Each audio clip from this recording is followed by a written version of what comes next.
Hey guys, welcome back. Ian, thanks for being here today to talk about your rerunning of the board. We're sitting here and Ian has all of this paper here and it looks really important. So you have a lot to say, which is fantastic because I know that you have a lot of passion in terms of what you do and the ideas that you have and the support you have for other board members in the industry. And without even you saying it, this is just impressive. So let's talk a little bit about the board in general. Well, first of all, Ian, introduce yourself. Oh, everyone knows Ian. Welcome to the meeting. Sorry, welcome Thank you, and thanks for having me back. You're Actually, CIR has changed since I was on TV a fair bit. A lot of new faces out there, people I haven't met. I work out of the Northwest office. I guess that's true. I've been with CIR Realty now. I'm in my 13th year. Awesome. And and it's with respect to the board, thank you for your support, by the way. Thanks for having me here. Of course. And I'm here to introduce myself and ask for your vote at the upcoming election.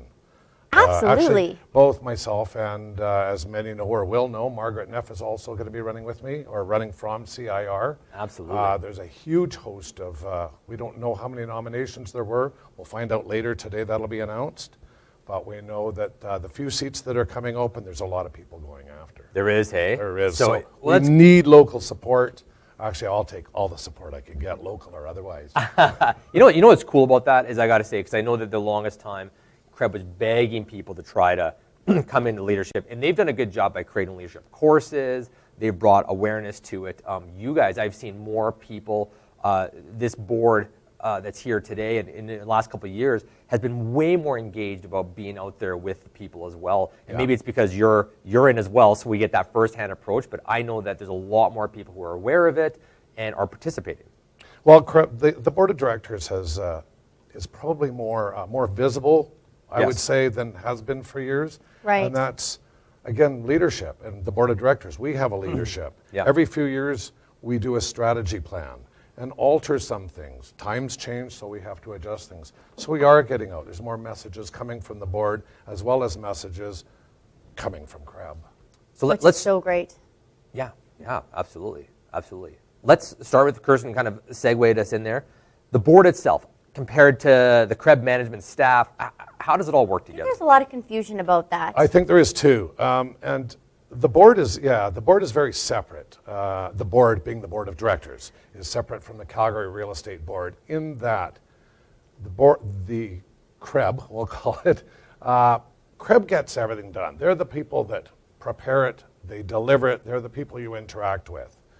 As the board of directors, we act from a very 40,000-foot view. Oversight. We look at the overall picture. We're in touch with other boards. We're in touch with the province. We're in touch with other boards across the country, and we're in touch with CREA, looking at the big picture. We create an overall, we do what's called a strategy plan. Used to be every 4 years or 5 years. Now, because things are moving so fast in our industry, it's 3 years this time because of the high speed. So we set up the plan, and here's where we are. That's where we want to be on a whole lot of issues. That's where we have to be, and here's the general shifts we're going to make. CREB, it now goes down to senior management. It goes to Alan Tennant, who's the CEO of CREB, and he interprets it and delivers it to his managers. They deal it with the staff. They make it happen. And we arrive at our destination in 2 and 3 years with everything is done, and we're back doing it again. Very much like any corporation that has, or any corporation, I mean like larger corporations where you have your directors, which are at the top, and then you have your officers that implement the will of the directors type thing. But it's like you guys give the big picture, the directors, and then it goes down to the officers, and that's the Alan Tennant and all them, which are paid position, and your guys are skilled volunteers. Absolutely. Extremely skilled volunteers. Extremely skilled. And we are a corporation. We run it like a corporation, but we are not for profit. Right. The key here is to not make a profit, but also to use the money that comes in the best we can. And the last couple of years, as revenues have been not as strong, do more with less. That's the mantra at CREB, and they've done a really good job with that. I believe, yes, we've just, the budget's been approved for next year, And again, I don't foresee increases in fees. I think that'll be our 5th year. Fantastic. That's awesome. Good for you, Ian. So your background, you mentioned it a little bit. You've been in real estate for 13 years. You've been with the board now for 3 years?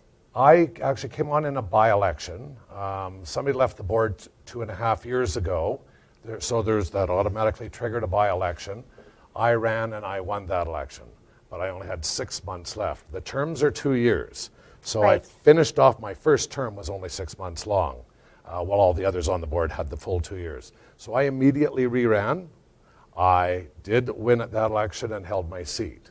So I've been in 2.5 years. I'm now seeking another 2-year term. I'm hoping to get another 2-year term. A director can serve a maximum of 3 terms or 6 years, with the exception that if you get voted on as president-elect by your 6th year, you would actually serve president in your 7th and past president in your 8th. But typically it's up to 6 years, and we keep new faces coming in that way. Totally. Well, it brings the diversity to it. No one can wield too much power. Just Absolutely. Like any electoral process for the democracy here. So terms of presidents, premiers, things like that. And you're speaking of power too, and power shifts, power controls.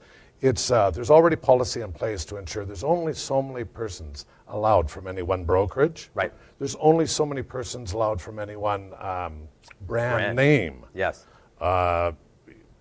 Like a balloon brand. There's a maximum of 3 people. How many is it per brokerage? 2? Maximum of 2 persons from one brokerage. And how many people per brand? Per brand 3. Per brand 3. Right. Okay, thank you. We have a minimum requirement of no less than 2 realtors and a minimum requirement of no less than 2 brokers. Okay. Beyond that, it can sway year to year depending on the votes. Interesting. So now I'm gonna jump around a little bit. So right now, Margaret Neff is running. Awesome. Mm-hmm. You're running.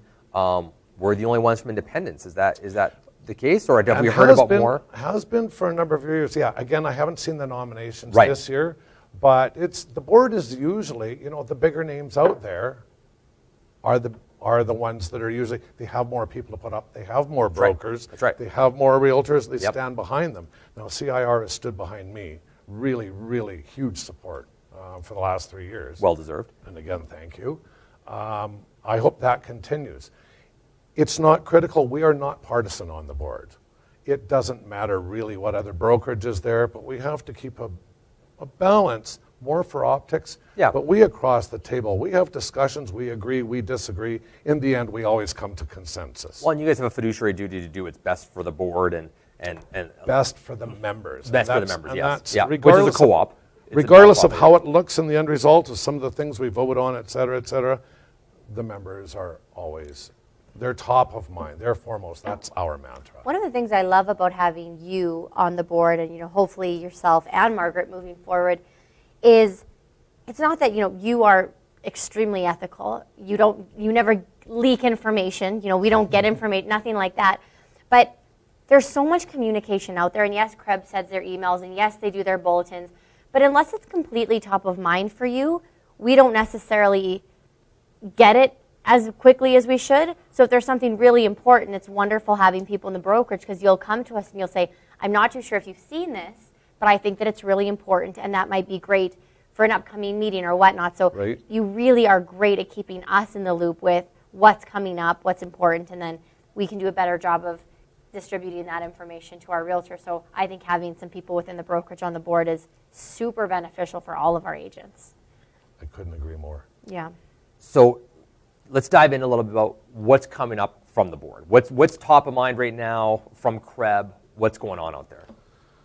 Well, from CREB, normally from CREB, the best way to find out, other than today, I'll touch on a couple of things. Yeah, fair enough. Log on to CREB, you guys.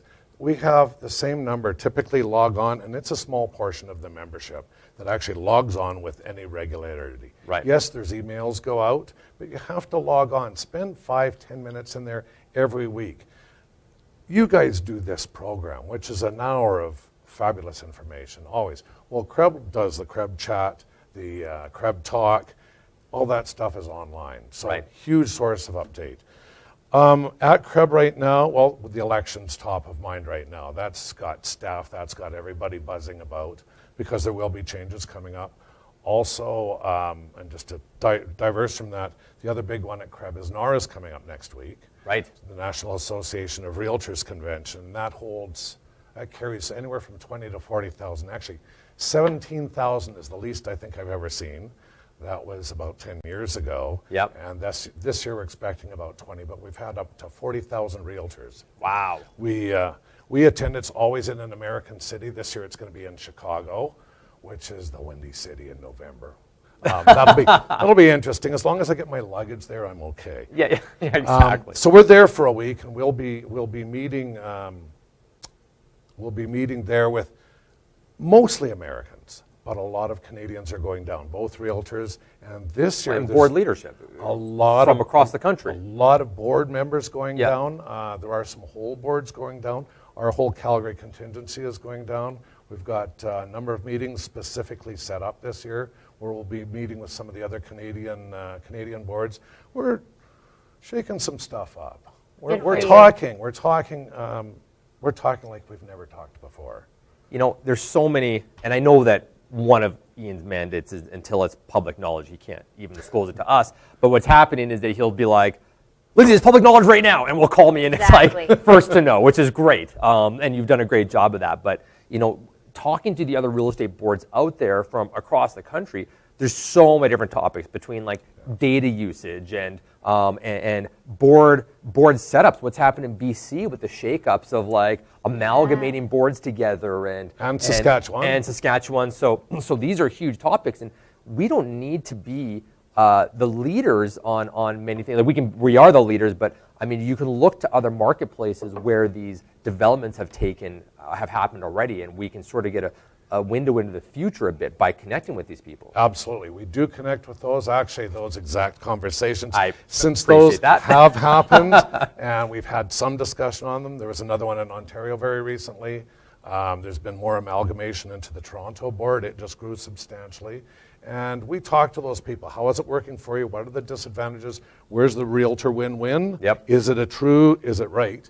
And we'll adapt and we'll talk about it. And this is the kind of conversations. And we'll mix it in with, we keep an eye on what they're doing south of the border too. Yep. Extremely different, but we have to keep an eye. They have completely different laws. They have completely different models. But, you know, there are those south of the border that have huge power that would, given the opportunity, change our industry in ways that we would not like it. We as realtors would not like it, and we don't think our consumers would like it either. So we keep an eye on those things. You know, Zillow, for example. Now they have huge data. Yeah. Would that help our realtors? I don't think so. Yeah, exactly. We keep an eye on things like that. I want to move on to the Realtor Action Network because I feel like this is a very good segue, too. Good segue. Yeah, So totally. Lindsay and I were recently speaking at a conference in Vancouver, and they brought in, you know, people from the boards, and there was this big regulatory discussion and all the changes that were coming, and you know there was hundreds and hundreds of realtors in the room, and all of them were shaking their heads and putting their hands up, being like, "I can't believe this is coming! Like, why didn't anybody ask us? Like, we should have." And unfortunately, the people on stage were like, "There's been letters, there's been petitions, there's been town halls for the past year. Like, Totally.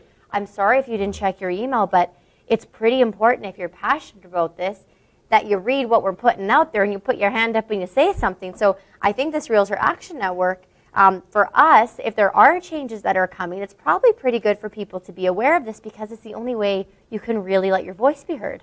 The Realtor Action Network, for those who don't know, aren't signed up. Please sign up. It's free and it takes almost a minute. Yeah. It is your voice federally. So what happens is if there's an issue coming up and federally, CREA in other words, wants your support to fight FinTrack, fight a big change on this. Tax changes. Taxes, mortgages, You got it. 5% down payments, etc. Yeah. They need, for their lobby groups, which are really, really good, we have some great lobbyists out there, but they need support, they need petitions, they need real live names. They can't phone us up, it's up to us to go to them. Well, that doesn't happen. So they created the Realtor Action Network. If you're a member, you will, on rare occasion, get an email. Here's the issue. Please support it. You just hit a couple of buttons, and you have now just essentially signed it, supported. So they now walk in with 132,000 signatures and put that before Parliament It's powerful. It can move decisions.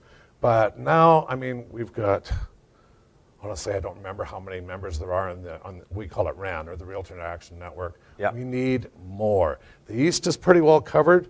Alberta, British Columbia, Saskatchewan, there's lots more room for lots more realtors.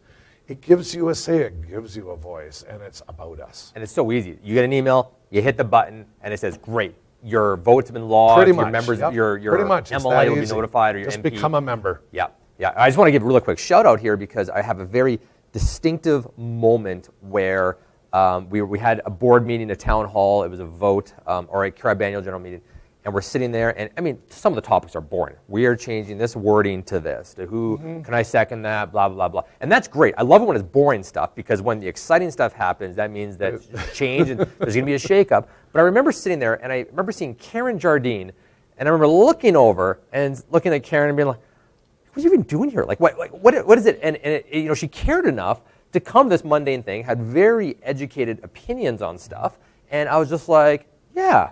Like, come on, just like Kirsten says, it's like, because these items brew in the background, they get feedback going across, and then all of a sudden the change happens, and realtors are like, whoa, I wasn't consulted.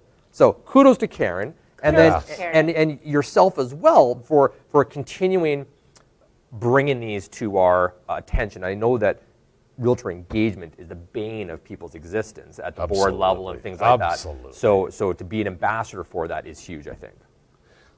I agree, and with that, a reminder to everybody: you have no say on anything if you don't vote. Yeah. So how many Be spots? at the Realtor Action Network, be Yeah. at the board of directors.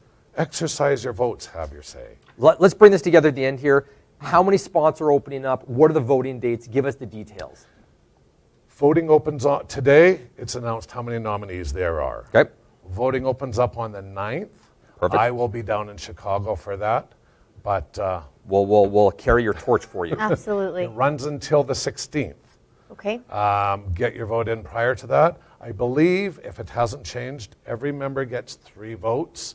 3 votes on the realtor side. Right. And it depends how many people are running for the Broker positions. If there's only 2 people running, then there'll be 2 votes. If there's 3, you'll get all 3 votes. With that said, there's 4 seats opening on the realtor side and 2 seats opening on the on the broker side. Of that, the 2 brokers are, I believe, rerunning for their own seats. Yep. But they have challenges. On the realtor side, I'm hearing rumors of a dozen plus running for our 4 seats. Includes my seat there. That means there's like 11 people trying to take it as well. So realistically, there's 3 incumbents, 1 wide open chair, and upwards of a dozen running for it. So you get 3 votes. Pick your favorite. Yeah. Pick your 2 favorites. Yes. Pick your 2 favorites. But don't throw away your third, because you're giving somebody on the other side a vote that might make a difference. So a bit of a voting strategy, and Just we're Margaret brokers, we can and say Ian. that, is if you check off Ian and Margaret, then we Good. don't pump anybody else up or anything else like that. Obviously, you guys exercise your democratic Absolutely. process. If you have other people that you really respect and like and stuff, that's totally awesome. We won't be posting this video. We want you guys to get out there and vote. And no matter what. No matter what, get out and vote. Yeah. But please, please, please, to forward your agendas, to get stuff done, to keep our level of engagement up, and our level of information and influence, Margaret and Ian. And Ian, thank you so much for taking the time to come on and share all this with us. And thanks for all the service you've given so far. It's a lot of work. It's a lot of work, and you've done a really, really great job. So thanks for donating your time on behalf of all of us that are not donating our time. Thank you. With that, again, thank you very much. And I'm off to a governance committee meeting at CREB. Awesome. And so we are going to have... Someone's got to do it. We're going to have Margaret Neff on next week to give a bit of her platform. Yep. That's awesome. And then we're going to take a short break here, and we're going to be back and talk about getting your guys' real estate ship back on course.